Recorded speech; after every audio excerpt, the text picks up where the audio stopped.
لوگوں نے Donald Trump نا ابھی وہ اس کو ایوارڈ مل رہے ہیں نا سلو کرانے کے ایوارڈ آج کل کس کو دیے جا رہے ہیں؟ ڈونلڈ ٹرمپ کو. وہ بھی جب ملتے ہیں جب انڈیا نے اٹیک کیا تھا نا تو کوئی ایوارڈ نہیں ملا اس کو. پاکستان کہہ رہا تھا کہ بھائی بند کراؤ یار یہ کیا مذاق چل رہا ہے. تو امریکہ بہادر نے کچھ بھی نہیں کیا اس میں. جب پاکستان نے اٹیک کیا ہے تو امریکہ نے آ کے الحمدللہ دونوں کی صلح کرا کے سارا فیور لے لیا کہ یہ امن کا صحرا کس کے سر پہ جانا چاہیے ہم نے بند کرائی ہے. ہمارے وزیر اعظم نے جا کے بھی ماشاءاللہ سر زبردست. خیر وہ وزیر اعظم جانے امریکہ جانے. لیکن کسی نے بڑی اچھی تصویر بنائی ڈونلڈ ٹرمپ سفید ٹوپی سر پہ بڑا ایسا جیسے جمعے کی تیاری میں, اور کسی نے کہا کہ دنیا میں امن کا صحرا حاجی ڈونلڈ ٹرمپ کو جاتا ہے یہ صحرا. بڑا میں نے کہا یار ایسے مزے کی چیز بنائی ہے نا, ایسے جیسے آپ سے زیادہ شریف اس کائنات میں کوئی ہے ہی نہیں. حاجی ڈونلڈ ٹرمپ ایسے نا, یعنی میڈیا نے امیج ایسا بنا دیا ہے کہ ایسا لگ رہا ہے کہ دنیا میں ہر جگہ امن کون کرا رہا ہے؟ یہی کرا رہے. تو یہ حاجی صاحب ہیں, ہمارے محلے میں نہیں حاجی صاحب ہوتے ہیں گھریلو جھگڑے سب ان کے پاس لے کے جاتے ہیں. ایسا مجھے بڑی ہنسی آئی. میں نے کہا یار ساری ٹینشن ختم کرنے کے لیے نا 2-3 میمز دیکھ لو پاکستانیوں کی.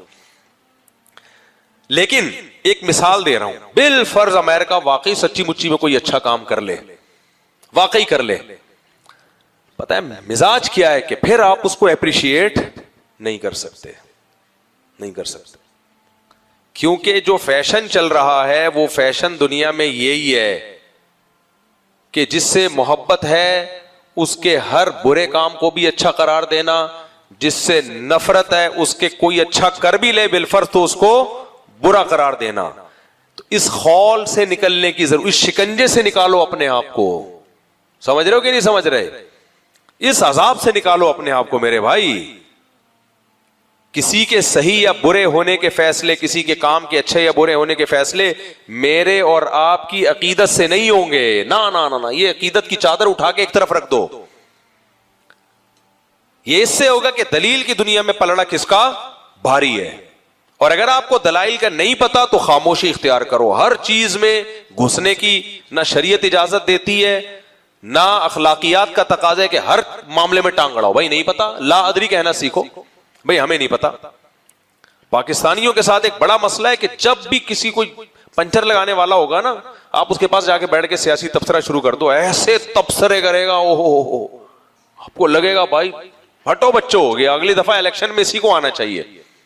کخ بھی پتا نہیں ہوگا, کخ بھی پتا نہیں ہوگا, اور ایسی بیٹھ کے باتیں پھینک رہا ہوگا. آدمی کہے گا یار اس سے بڑا جاؤ نا چائے کے ہوٹلوں میں, چائے کے ہوٹلوں میں جا کے دیکھو تبصرے کیسے چل رہے ہوتے ہیں. او بھائی تمہیں نہیں پتا تو کیا کرو, اور اگر تبصرہ کرنا ہے تو یوں کہو کہ شاید میرے خیال میں اتنا تبصرہ کیا کرو, بس اس سے زیادہ نہیں. تو میں آیت لے کے چل رہا تھا, قرآن مجید کی آیت ہے کہ اللہ نے فرمایا انا خلقناہم مما یعلمون, ہم نے تمہیں جس چیز سے پیدا کیا ہے ہم جانتے ہیں.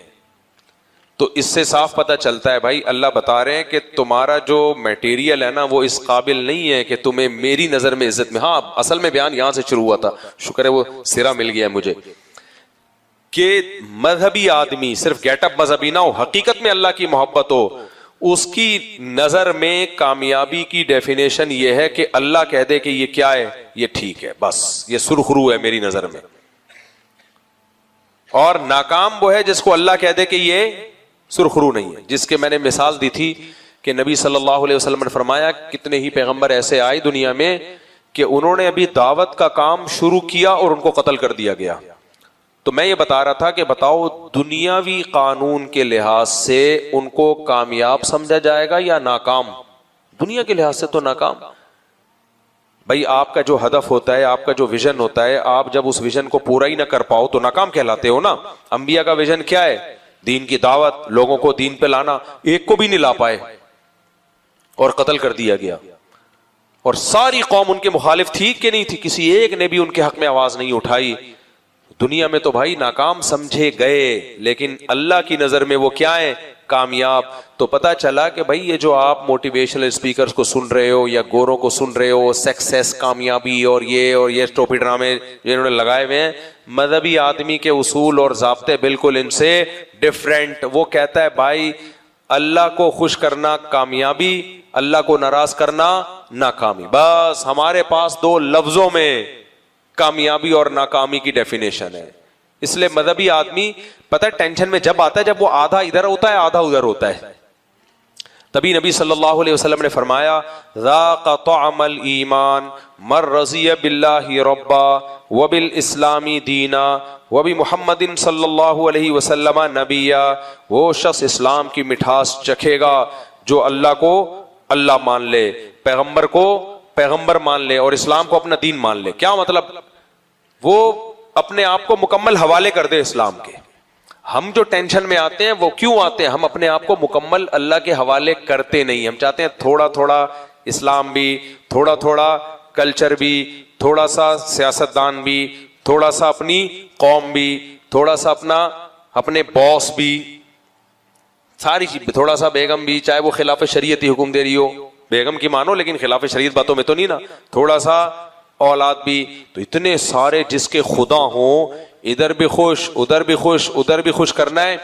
تو ہزاروں تو دل بر ہے کس کس کو دے دل, مصیبت میں ہے جان اور ہم اکیلے اور ہم نے دل بر بہت سارے بنا لیے.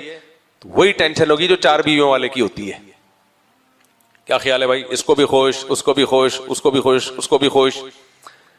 تو آپ کی تو 4 کروڑ بیویاں ہیں. پھر 4 والے کی پتہ ہے نا 4 ہی ہے نا.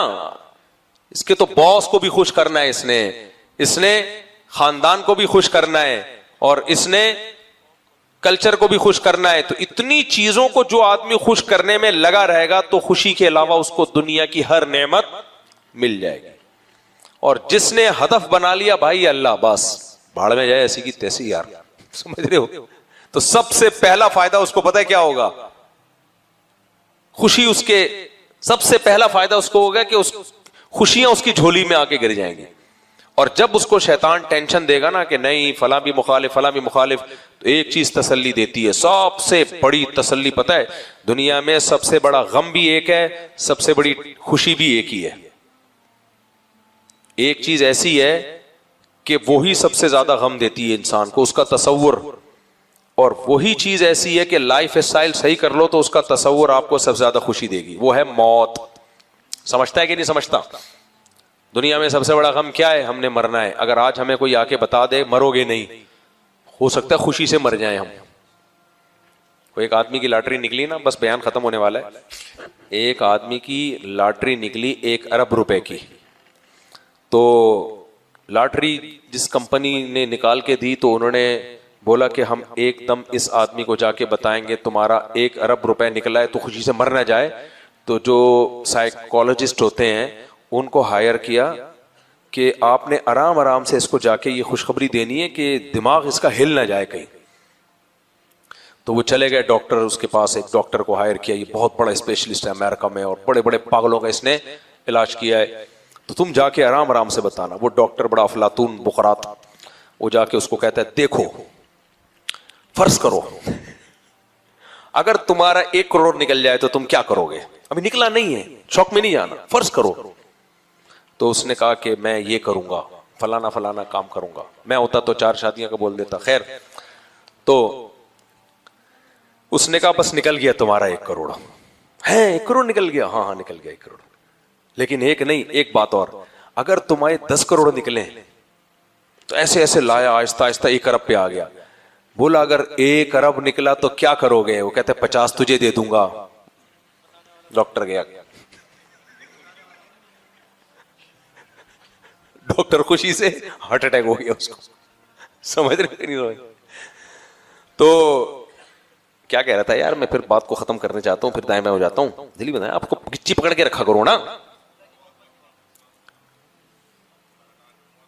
ہاں, موت کی بات کر رہا تھا, بس یہ بیان ختم کرتا ہوں. تو موت کا جو تصور ہے وہی انسان کے لیے سب سے بڑی ٹینشن. لیکن ٹینشن ختم کرنے کا سب سے بڑا ذریعہ بھی موت کا تصور. اگر چاہو تو, نہیں چاہو تو سب سے بڑی ٹینشن ہی موت ہے. کوئی آپ کو آ کے بتا دے کہ آپ مرو گے نہیں, تو مرو گے کہ نہیں مرو گے؟ خوشی سے, خوشی سے مر جاؤ گے آپ. حالانکہ وہ بتانے اس سلسلے میں حاضر ہوا تھا کہ آپ مرو گے نہیں, لیکن آپ خوشی سے مر. اتنی خوشی ہوگی انسان کو اگر پتا چل جائے مرو گے نہیں. سب سے بڑی ٹینشن انسان کے لیے ہے کہ یار مرنا ہے ایک نہ ایک دن. تبھی لوگ قبرستان نہیں جاتے, مارکیٹوں میں جاتے ہیں, مردوں کو دیکھتے نہیں ہیں, مردوں کو نہلاتے نہیں ہیں, ڈر لگتا ہے ہائے ہائے ہم بھی یہ, ہمارا بھی یہ نہ ہو جائے. لیکن اللہ نے جو ٹینشن ختم کرنے کی سب سے بڑی گولی ہمیں دی ہے, وہ بھی کیا دی ہے؟ موت. کہ دنیا مسافر خانہ ہے. سمجھ رہے ہو کہ نہیں سمجھ رہے؟ لا یغرنکم الحیات الدنیا, تمہیں دنیاوی زندگی دھوکے میں نہ ڈالے, کیونکہ یہ ختم ہونے والی چیز ہے. جو ختم ہونے والی چیز ہے اس کو انسان زیادہ لیفٹ بولو نہیں کراتا. یہ ایسی سکون کی چیز ہے, اسی بیس پہ لوگ اللہ کی راہ میں اپنی جانیں قربان کر دیتے ہیں. وہ موت جس سے دنیا بھاگتی ہے, وہ جا کے اس موت کو گلے لگاتے ہیں کہ یار کل تو مرنا ہے نا, تو آج مر جاؤ, 10 20 30 سال اور زندہ رہیں گے نا, مبارک موت مر جاؤ. یہ وہ جذبہ ہے جو انسان کو شہادت گلے لگانے پر مجبور کر دیتا ہے. اگر پتا چل جائے نا مرنا نہیں ہے, مسجدیں خالی ہو جائیں گی. سمجھ رہے ہو؟ لوگ شراب کباب میں لگ جائیں گے. موت کا تصور, جہاں بہت بڑی ٹینشن ہے وہاں بہت بڑی ٹینشن سے بچانے کا ذریعہ بھی ہے. تو جب بھی کوئی پریشانی ہو دین کی راہ میں, کوئی مشکلات ہو, آپ نے کیا تسلی دینی اپنے آپ کو؟ سب ختم ہو جائے گا بھائی. وہ جو پیغمبر دنیا میں آئے تھے, ہم پیغمبروں سے اعلیٰ ہو سکتے ہیں؟ نہ. وہ پیغمبر دنیا سے چلے گئے, انہیں حسرت ہوگی نا کہ سب ہمارے خلاف ہیں, حالانکہ ہم ان کے لیے پیغمبر سے زیادہ کوئی امت کا خیر خواہ ہو سکتا ہے؟ کوئی خیر خواہ نہیں ہو سکتا. لیکن وہ پیغمبر بھی کیا سوچتے ہوں گے, بھائی جانا کس کے پاس ہے؟ اللہ کے پاس. انہوں نے بھی آنا ہے, اللہ وہاں بتا دے گا کون صحیح تھا کون غلط تھا. تو مسلمان کے لیے سب سے دیکھو, ہمیں غم میں دعا بھی سکھائی گئی ہے, اس میں بھی موت سکھائی گئی ہے. انا للہ و انا الیہ راجعون. کوئی بھی غم آئے ہم اللہ کے لیے, جانا کدھر ہے؟ اللہ کے پاس. تو قصہ ہی ختم ہو گیا. کوئی خوش ہو, کوئی ناراض ہے, کوئی خوش ہے, کوئی ٹینشن دے رہا ہے, کوئی ذلیل کر رہا ہے, کوئی عزت دے رہا ہے. عزت دینے والے پہ آدمی اتراتا نہیں ہے, کب تک دے گا عزت بھائی؟ جنازہ پڑھ کے دفنا کے 3-4 دن کے بعد بھول جائیں گے. اتنے بڑے بڑے بزرگ دنیا میں آئے جن کی بڑی عزتیں تھیں, لوگ مرا کرتے تھے, لوگ چاہتے تھے ساری دنیا مر جائے, یہ نہ مرے. مر گئے, دنیا سے چلے گئے, قصہ ختم. تو بھائی یہاں کی تو عزت بھی ایسی چیز ہے جس پہ اترانے کی ضرورت نہیں ہے. آدمی کہتے ہیں ختم ہو جائے گی میرے بھائی, تو فری ہونے اترانے کی, اپنے اوقات سے آگے سوچنے کی کیا ضرورت ہے؟ ٹھیک ہے نا. اور یہاں کی تو ذلت بھی ایسی ہے کہ جس کے بارے میں ٹینشن نہ, اس سے انسان اتراتا ہے نہ زیادہ ڈپریشن میں جاتا ہے.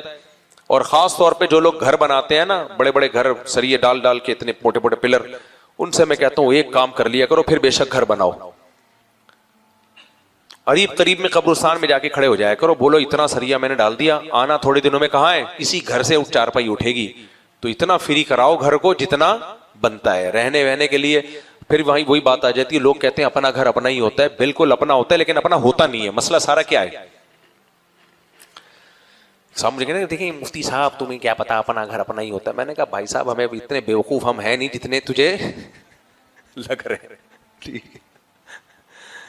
پہلے یہ تو ثابت کر اپنا ہوتا ہے. تو اپنا ہوتا کہاں ہے؟ ابے دیکھو جنازے دیکھو یار, ہم نے دیکھا ہے نا, گھر بنایا رہنا, تبھی تو لوگ دعا دیتے ہیں گھر بنا لیا, اللہ کرے رہنا نصیب ہو. اس لیے کہتے ہیں بہت سے بناتے ہیں, رہنا نصیب نہیں ہوتا. اولاد نہیں کم وقت رہتی, جس کے لیے بنایا ہے وہ لڑ رہے ہوتے ہیں ٹھا ٹھا کر کے نا, وہ لڑ رہے ہوتے ہیں آپس میں. تو بناؤ بھائی, کس نے منع کیا ہے؟ دلی لگاؤ. یہ پھر شور نہیں مارا کرو میرا گھر میں, مجھے اس سے بہت گھن آتی ہے. مجھے جب آپ کہتے میرا گھر ہے میرا گھر, میں کہتا ہوں بس کر یار بس کر.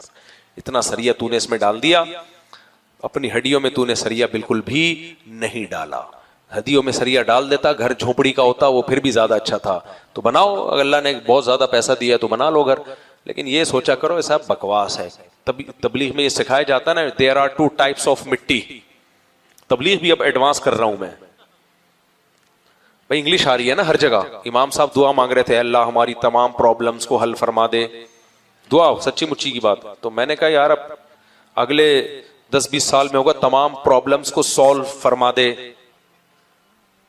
تو یہ چلے گا. دعاؤں میں بھی انگلش ہر جگہ انگلش آئی جا رہی ہے. تو یہاں بھی ایسا ہی ہے. ہاں پڑی مٹی, تبلیغ والے کہتے ہیں مٹی کی 2 قسمیں, کھڑی مٹی پڑی مٹی. پڑی مٹی یہ ہے, کھڑی مٹی ہے جو بلڈنگوں میں بن گئی ہے مٹی. میرے بھائی اللہ کہتے ہیں کہ سب چیزیں فَيَذَرُوهَا قَاعًا صَفْصَفًا, ایک زلزلہ آئے گا تمہاری بڑی بڑی عمارتیں سب پڑی مٹی بن جائیں گی. صحیح ہے نا, کیا بن جائیں گی؟ تو زیادہ فری ہونے کی ضرورت نہیں ہے. بس وہ لطیفہ سنا کے بیان ختم کر رہا ہوں. یہ فری ہونے کا مطلب, وہ ایک چوہے کی شادی تھی نا, شیر کی شادی تھی, اس نے بولا کہ کوئی نیچ گھٹیا خاندان کا جانور نہیں آنا چاہیے. جو بھی یہ کہہ رہا ہو نا میرا گھر میرا بنگلہ میری گاڑی, اس کو یہ لطیفہ سنایا کرو, اس کو یہ لطیفہ سنایا کرو. تو ایک وہ تھا شیر کی شادی تھی, اس نے کارڈ بانٹے اور لومڑی کو بولا دیکھ کارڈ تقسیم کر, لیکن گھٹیا خاندان کا کوئی گھٹیا جانور میری شادی میں نہیں آنا چاہیے. سارے آئے, چیتا آئے, ٹائیگر آئے, بھیڑیا آئے, یہ سب آئے, یہ خاندانی لوگ ہیں, گھٹیا نہیں آنا چاہیے. اب جب بارات جا رہی ہے, شیر دولہا بنا ہوا ہے اور شیرنی دلہن بنی ہوئی ہے, چوہا ناچ رہا ہے بارات میں نا. شیر کی نظر پڑی, اس نے بولا ابھی تو شادی کا ماحول خراب ہو جائے گا, ذرا بارات ختم ہونے دے پھر دیکھتا ہوں میں. لومڑی کو بلایا, اس کے کان پکڑے, بولے تجھے میں نے بولا نہیں تھا کوئی نیچ گھٹیا خاندان کا آدمی نہیں آنا چاہیے, چوہا میری شادی میں کیا کر رہا ہے. لومڑی چوہے کو پکڑ کے لائی, بادشاہ کے سامنے پیش کیا گیا. شیر نے پوچھا تجھے شرم نہیں آتی میری شادی میں کیا کر رہا ہے؟ کہہ رہے زیادہ فری ہونے کی ضرورت نہیں ہے, شادی سے پہلے میں بھی کیا تھا, شیر تھا. تو بھی ایسے ہی ہو جائے گا تھوڑے دنوں میں. تو جو بھی بنگلے گاڑی دکھا رہا ہوا نا, یہ اتنا بڑا بنگلہ, اب زیادہ فری ہونے کی ضرورت نہیں ہے. یہ جتنے لیٹے ہوئے ہیں نا قبرستان میں, جن کی لاشوں میں لاکھوں کیڑے پڑے ہوئے ہیں, تھوڑا سا قبر 3 دن کے بعد کھود کے دیکھ لو, آدمی کہتا ہے نہیں دیکھتا تو اچھا تھا بھائی, کیا ہو گیا. تو ان سے بولا کرو بھائی یہ سب بڑے بڑے لوگ تھے, یہ آ جائے گا یہاں لیٹ جائے گا, چوہے سے بھی بدتر حالت ہو جائے گی. چوہے کی تو پھر بھی کوئی پوزیشن ہوتی ہے نا. تو اس لیے یہ موت ٹینشن فری کرنے کا سب سے بڑا کیا ہے ذریعہ. جب کوئی غم ہوا کرو بولو ختم ہو جائے گا بھائی, تھوڑے دنوں میں سب لیٹے ہوئے ہوں گے اندر. تو اس لیے ٹینشن لینے کا ہے ہی نہیں. ٹینشن ہمیشہ دیا کرو, لیا مت کرو. کسی سے قرضہ لے لیا, ٹینشن ہو رہی ہے, پارسل کر دو. کیسے وہ آیا, پیسے دو, بولو نہیں ہے, ٹینشن فوراً کیا ہو جائے گی, وہاں ٹرانسفر ہو جائے گی. تو مسلمان کے لیے سب سے دیکھو, ہمیں غم میں دعا بھی سکھائی گئی ہے, اس میں بھی موت سکھائی گئی ہے. انا للہ و انا الیہ راجعون. کوئی بھی غم آئے ہم اللہ کے لیے, جانا کدھر ہے, اللہ کے پاس. تو قصہ ہی ختم ہو گیا. کوئی خوش ہو, کوئی ناراض ہے, کوئی خوش ہے, کوئی ٹینشن دے رہا ہے, کوئی ذلیل کر رہا ہے, کوئی عزت دے رہا ہے. عزت دینے والے پہ آدمی اتراتا نہیں ہے, کب تک دے گا عزت بھائی. جنازہ پڑھ کے دفنا کے 3-4 دن کے بعد بھول جائیں گے. اتنے بڑے بڑے بزرگ دنیا میں آئے جن کی بڑی عزتیں تھیں, لوگ مرا کرتے تھے, لوگ چاہتے تھے ساری دنیا مر جائے, یہ نہ مرے, مر گئے, دنیا سے چلے گئے, قصہ ختم. تو بھائی یہاں کی تو عزت بھی ایسی چیز ہے جس پہ اترانے کی ضرورت نہیں ہے. آدمی کہتے ہیں ختم ہو جائے گی میرے بھائی, تو فری ہونے اترانے کی, اپنے اوقات سے آگے سوچنے کی کیا ضرورت ہے, ٹھیک ہے نا. اور یہاں کی تو ذلت بھی ایسی ہے کہ جس کے بارے میں ٹینشن نہ, اس سے انسان اتراتا ہے نہ زیادہ ڈپریشن میں جاتا ہے. اور خاص طور پہ جو لوگ گھر بناتے ہیں نا, بڑے بڑے گھر سریے ڈال ڈال کے, اتنے موٹے موٹے پلر, ان سے میں کہتا ہوں ایک کام کر لیا کرو, پھر بے شک گھر بناؤ, قریب میں قبرستان میں جا کے کھڑے ہو جایا کرو, بولو اتنا سریا میں نے ڈال دیا, آنا تھوڑے دنوں میں کہاں ہے, اسی گھر سے 4 پائی اٹھے گی. تو اتنا فری کراؤ گھر کو جتنا بنتا ہے رہنے وہنے کے لیے. پھر وہی بات آ جاتی ہے, لوگ کہتے ہیں اپنا گھر اپنا ہی ہوتا ہے. بالکل اپنا ہوتا ہے, لیکن اپنا ہوتا نہیں ہے. مسئلہ سارا کیا ہے, سمجھ گئے نا. دیکھیں مفتی صاحب تمہیں کیا پتا اپنا گھر اپنا ہی ہوتا ہے. میں نے کہا بھائی صاحب ہمیں اتنے بیوقوف ہم ہیں نہیں جتنے تجھے لگ رہے. پہلے یہ تو ثابت کر اپنا ہوتا ہے. تو اپنا ہوتا کہاں ہے؟ ابے دیکھو جنازے دیکھو یار, ہم نے دیکھا ہے نا, گھر بنایا رہنا, تبھی تو لوگ دعا دیتے ہیں گھر بنا لیا, اللہ کرے رہنا نصیب ہو. اس لیے کہتے ہیں بہت سے بناتے ہیں, رہنا نصیب نہیں ہوتا. اولاد نہیں کم وقت رہتی, جس کے لیے بنایا ہے وہ لڑ رہے ہوتے ہیں ٹھا ٹھا کر کے نا. وہ وہ لڑ رہے ہوتے ہیں آپس میں, تو بناؤ بھائی, کس نے منع کیا ہے؟ دلی لگاؤ. یہ پھر شو نہیں مارا کرو میرا گھر میں, مجھے اس سے بہت گھن آتی ہے. مجھے جب آپ کہتے میرا گھر ہے میرا گھر, میں کہتا ہوں بس کر یار بس کر, اتنا سریا تو نے اس میں ڈال دیا, اپنی ہڈیوں میں تو نے سریا بالکل بھی نہیں ڈالا. ہڈیوں میں سریا ڈال دیتا, گھر جھونپڑی کا ہوتا, وہ پھر بھی زیادہ اچھا تھا. تو بناؤ, اللہ نے بہت زیادہ پیسہ دیا تو بنا لو گھر, لیکن یہ سوچا کرو ایسا بکواس ہے. تبلیغ میں یہ سکھایا جاتا ہے نا, there are 2 types of مٹی. تبلیغ بھی اب ایڈوانس کر رہا ہوں میں بھائی, انگلش آ رہی ہے نا ہر جگہ. امام صاحب دعا مانگ رہے تھے, اللہ ہماری تمام پرابلمز کو حل فرما دے, دعا سچی مچی کی بات. تو میں نے کہا یار اب اگلے 10-20 سال میں ہوگا تمام پرابلمز کو سولو فرما دے, تو یہ چلے گا دعاؤں میں بھی. انگلش ہر جگہ انگلش آئی جا رہی ہے, تو یہاں بھی ایسا ہی ہے. ہاں پڑی مٹی, تبلیغ والے کہتے ہیں مٹی کی 2 قسمیں, کھڑی مٹی پڑی مٹی. پڑی مٹی یہ ہے, کھڑی مٹی ہے جو بلڈنگوں میں بن گئی ہے مٹی. میرے بھائی اللہ کہتے ہیں کہ سب چیزیں فَيَذَرُوهَا قَاعًا صَفْصَفًا, ایک زلزلہ آئے گا تمہاری بڑی بڑی عمارتیں سب پڑی مٹی بن جائیں گی. صحیح ہے نا, کیا بن جائیں گی؟ تو زیادہ فری ہونے کی ضرورت نہیں.